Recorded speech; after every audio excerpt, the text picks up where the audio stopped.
Pinapahirapan lang daw ng Los Angeles Lakers si Bronny James sa kanyang status ngayon sa G League at heto ang kanyang mga problemang kinakaharap sa ngayon.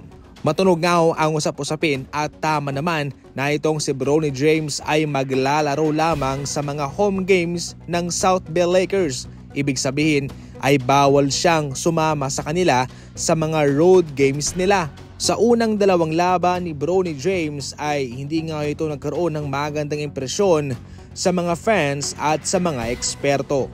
Tila maganda nga ang kanyang kalat na performance sa pag-assist, sa pag-steal, sa block, sa pag-rebounds, pero hindi pa rin makakaila na naka-6 na puntos lamang siya.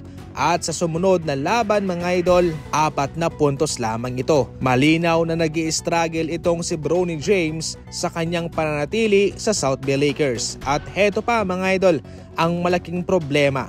Dahil sa paglimita ng Lakers sa kanya, sa paglaro lamang sa home games, iyon daw ang nagbabalakid kay Bronny James na gumaling. Kilala ang G League ng Los Angeles Lakers na siyang nakapagbigay ng mga manlalarong katulad nila Alex Caruso and Austin Reeves na alam nating malayo na ang narating sa ngayon.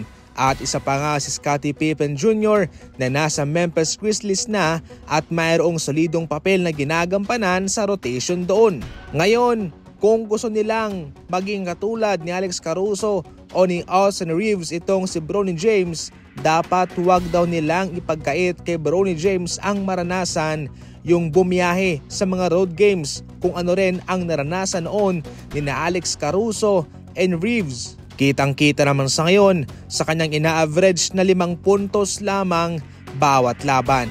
Yan din ang kanyang ina-average nung siya'y nasa kolehiyo. Ang isa pa sa mga tinitingnan sa ngayon mga idol ay yung mabagal daw na paggalaw nitong si Bronny James na kung ilalagay sa G League at sa mismong NBA ay siguradong mapag-iiwanan. Para sa inyo mga idol, ano ang komento ninyo na ang Lakers lang ang nagpapahirap kay Bronny James? I-comment lang yan. Sa kabila ng magandang record ng Cleveland Cavaliers ay hindi pa naging masaya itong si Coach Kenny Atkinson sa naipakitang depensa ng kanyang mga bata sa kanilang latest na laban. Kahit malinis man yung kanilang record as of now ay hindi pa rin maiwasan ni Coach Kenny Atkinson na punain ang sloppy na kanilang depensa.